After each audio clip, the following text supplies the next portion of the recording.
The opinions voiced in this material are for general information only and are not intended to provide specific advice or recommendations. To determine which investments may be appropriate for you, consult with your financial advisor.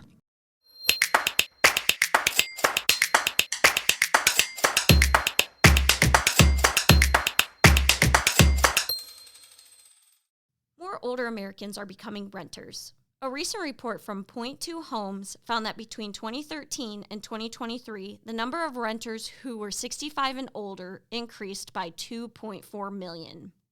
Some argue renting isn't the best because you're not building equity, while others say it provides more flexibility and cuts the cost of home maintenance, repairs, insurance, and property taxes. So why is this trend happening, and what should you consider if you're planning to rent in retirement? Joining me today is Roland Chow. He's a financial planner and portfolio manager at Optura Advisors.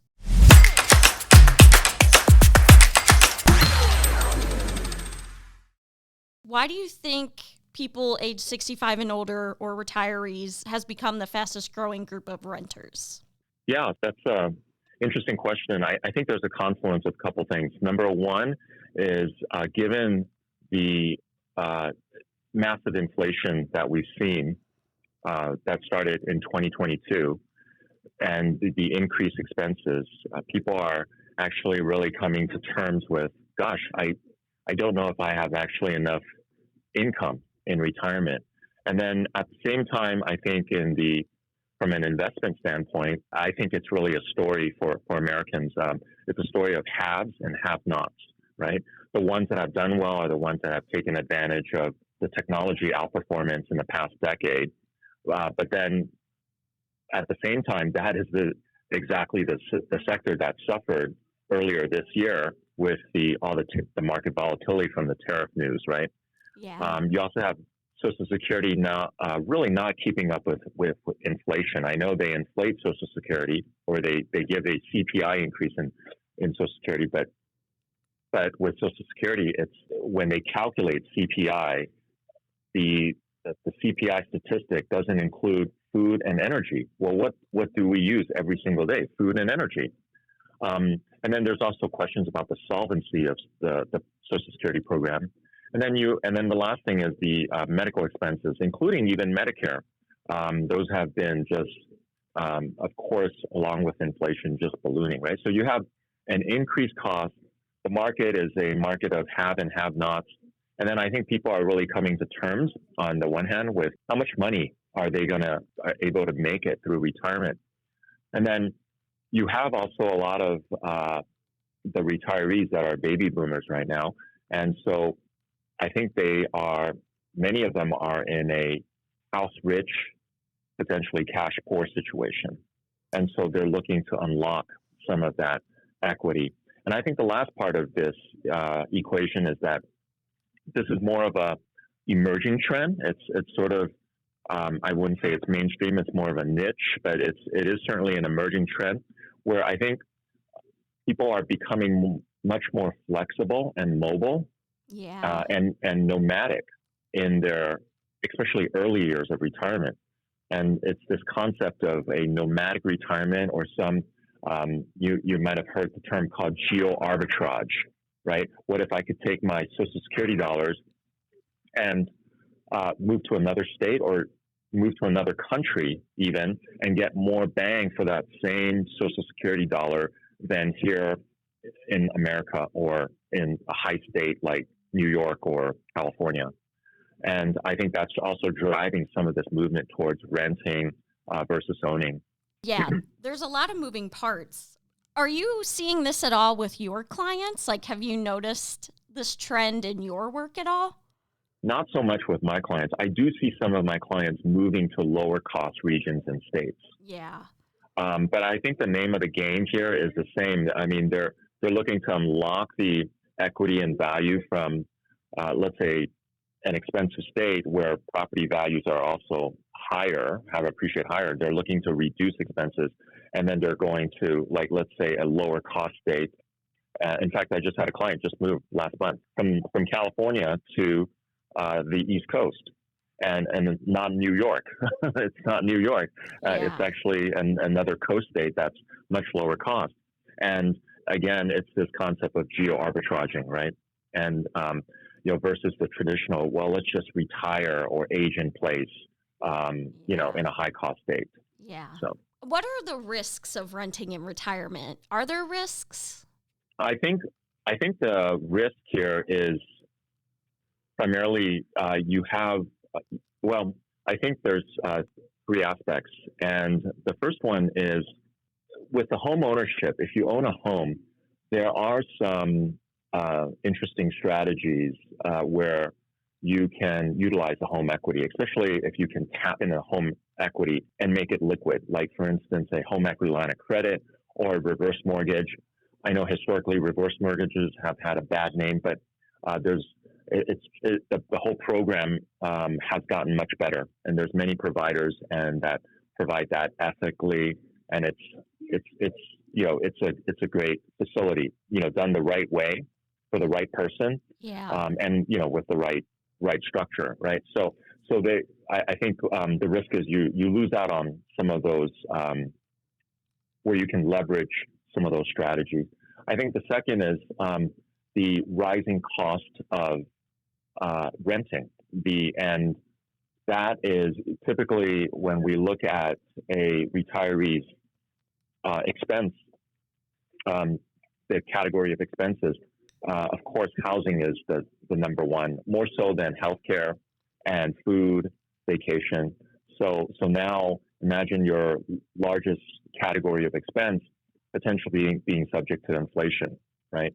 And then I think the large part is the instability of how do I describe it? Just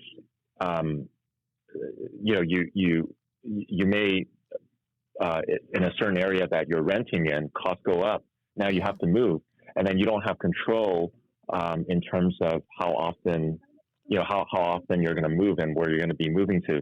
And so, of course, every time you move, that's also it could be a stressful event, especially for retirees. Right. Especially if you're on a fixed income. A lot of these leasing management companies, they like to raise rent annually or That's right. whatever. So how do you plan for that if you're on a fixed income?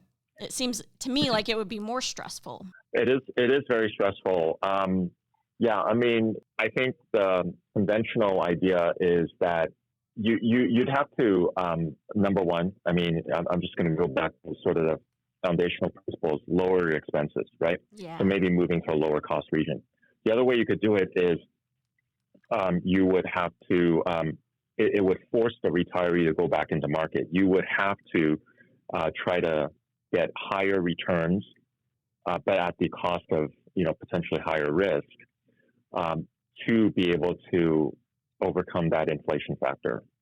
There's no real option other than that. And then the last part is there are some annuities that have inflation protection on it. But again, you would want to just deal with advisors that know what they're doing in that space. And so I think those are the three: either lower your cost or have your investments try to outpace inflation.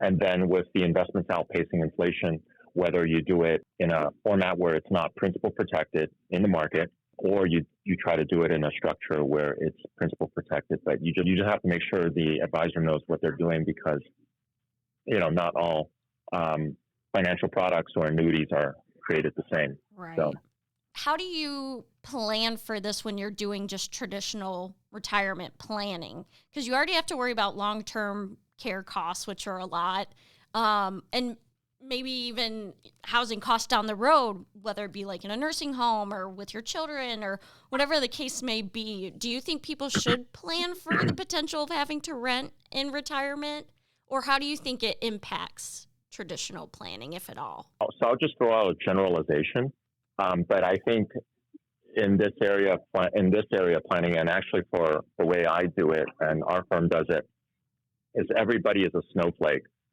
But the general rule is if somebody is house rich and cash poor, and they're in a situation where there is no other asset to tap and they're literally running out of money, because Social Security is not paying enough. They don't have a pension, and they're really. I mean, you really in that situation where you're house rich and cash poor, you're looking at probably having to sell the house and tap that equity, right? Or maybe at the very least, put a reverse mortgage on it or put a HELOC on it, take that money out, and then put it into some sort of vehicle where it can provide for you, right? I mean, that's the general kind of answer. Now, the specifics is there's always degrees, right, within, and then it's really a function of what is that ratio of their expenses relative to the assets that they have, and then the ratio of those expenses relative to the income that's coming in.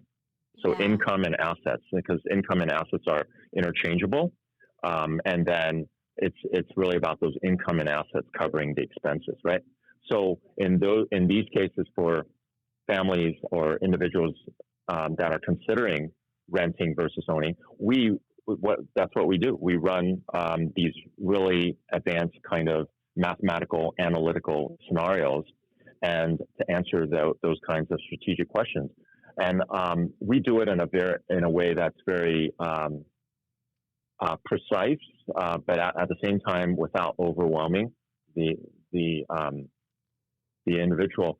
And there's many nuances. I've seen a lot of interesting situations where I'll give you an example. We had one couple that was, the wife makes really good money. She's a surgeon. The husband works in government. And when we ran their scenario, the analytics said that they're actually better off renting. Really? They're actually better off renting. That was the answer. However, what was amazing about it was the wife then gave me an additional piece of information. She said that she might actually take a new job at another hospital, and if she takes this new job at a new hospital, her salary was going to increase, by not an insignificant amount. I mean, it wasn't like double, but it was, a pretty good chunk. Maybe another $30,000-$40,000 a year. And when we reran that scenario for her, what we found was that they're actually better off in the long term buying. Do you know initially why renting before she told you about possibly getting another job? Do you know why renting came out as a better option for them? I'm just curious because I feel like people always are kind of pushing towards home ownership. Like you need to own something and build equity and all of that. So I always feel like, I guess to me, renting is more of like a temporary kind of solution if you're in between places, or maybe you took a job in a new area that you don't, you're not familiar with. I guess and I'm renting right now, so I know I'm one to talk, but I just feel like you're kind of throwing away your money. Like you've paid all this money for it, but you have nothing to show, That's correct. Well, I think it has to do with the fact that if you're buying now, you're having to put a significant chunk of capital down as a down payment. So then when you do that, that money is out of play, right? That money could have otherwise been growing in the market. I see. Yeah. You see, right? So in that scenario for them, just given, again, I think goes down to specific ratios of the expense to their assets or their income. Just in that situation, it was enough to kind of tip them into a less favorable situation than if they were to just rent versus coming up with a big chunk of money for the down payment, and then also having a continual kind of payment, for the next 30 years or whatever it is. Yeah. Wow, that's very interesting to me. I think this is my last question for you, but maybe for someone who's approaching retirement or is is just in the early years of retirement and they're in a situation where they're debating whether or not they should rent or maybe sell their home or whatever the case may be, what advice would you have for retirees who are thinking about renting or are renting now to kind of preserve, I guess, their money? Yeah, I mean, I think it's just you want to, there's a lot of pros and cons, right? Like everything in life, it's sort of, I could see some of the benefits of renting because you don't have to now deal with property taxes. You don't have to deal with maintaining the property. You don't have to deal with insuring the property. And then you have a lot more mobility and flexibility, especially if your plans encompass, doing a nomadic retirement or geo arbitraging. But then at the same time, that comes with the other side of it, which is now potentially you're subject to the forces of inflation on your housing, right? Whereas where you own, you're not as much subject to that. You still have, property taxes still go up, insurance costs still go up, et cetera. But it's just, so there's a lot of pros and cons, right? Yeah. And then so it's these kinds of strategic decisions. It's helpful to have somebody that really knows what they're doing to look at these, right? Versus just talking to an advisor, and then what they're doing is they're putting your investments and slamming it into a bunch of mutual funds, and then they call it a day. This is a very dynamic kind of process, and these are strategic decisions that have that can have huge ramifications. Yeah. Because retirement itself is also not a static process, right? You have the people talking about this concept of early years of retirement are the go-go years. You're super active, you're traveling all the world, you're eating here and there, seeing all the grandkids or whatever. And then you have the slow-go years, and then you have the no-go years, right?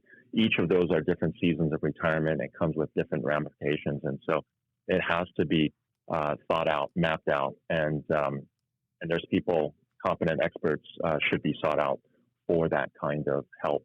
Yeah, and it should probably be updated as you're moving through life and things updated. Change. Absolutely. That's right. Exactly. I swear this one is my last question for you. How do you, I know this is kind of might be a hard thing to answer, but how do you see this trend going in the future? Do you think it will continue? And how do you think this will impact the housing market? I'm just curious what your thoughts are on what this kind of means going forward. You mean the trend of more retirees renting? Yeah, just an older population renting. Like, how do you think that impacts the housing market? Because I feel like the baby boomers, they stayed in their homes for a majority of the time. So I've always heard, people say like, oh, well, there's less inventory because people aren't moving as much or aren't moving out. So I just wonder if older populations are kind of transitioning into renting instead of owning. How will that impact things going forward? I think the majority, if I looked at some of the statistics, I think the majority of people are still owning. Yeah. And I think even this idea of the nomadic kind of retirement, that's still kind of a niche. That's just emerging. It's not mainstream by any stretch, but you do see a lot of influencers on YouTube talking about that concept. And in fact, I just saw YouTube of a Bay Area couple, San Francisco Bay Area couple that now travels all over the world, and then what they do is they produce these YouTube videos. So, and then they're gaining an audience, and I'm sure they're going to put that idea into more and more people's heads, where hey, retirement could be much more dynamic than just retiring or aging in place, right? But as far as how it's going to impact housing, my bet would be that housing would still, housing is a great hedge against inflation. So, when you think about, it's almost like asking, well, what's going to happen to, commodities, Right. I think as one thing we know for sure is that the dollar's purchasing power is always shrinking because we have the Federal Reserve, and they for over the last 100 years, they're in the business of, basically printing money and creating these boom bust cycles. And so inflation, until that changes, inflation is here to stay. And that means our dollars are shrinking. And so therefore hedge assets like real estate, like hard commodities, tangible assets are, just going to do well. I think even if baby boomers are selling, you have a whole generation of millennials that are now stepping into that home ownership. So I don't think that,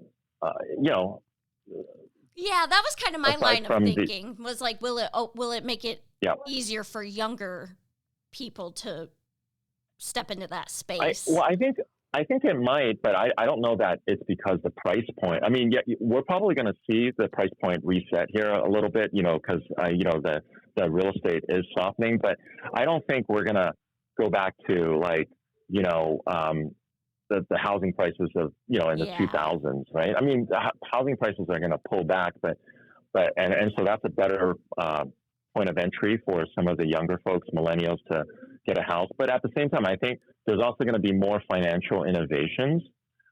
You have, even with the emergence of the internet and with blockchain and things like that, people are now able to buy fractional shares, fractional rental properties, and so.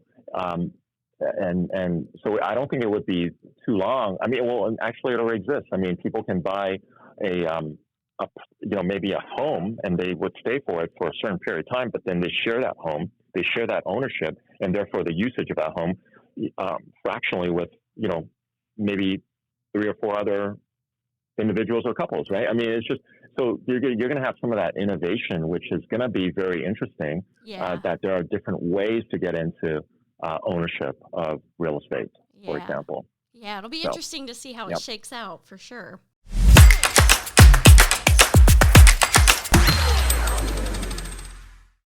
All right, that does it for this edition of Not Your Father's 2 Cents. Sources used in this episode will be linked in the description. If you like the show, please let us know, like, subscribe, share with your friends and family, help us get the word out there.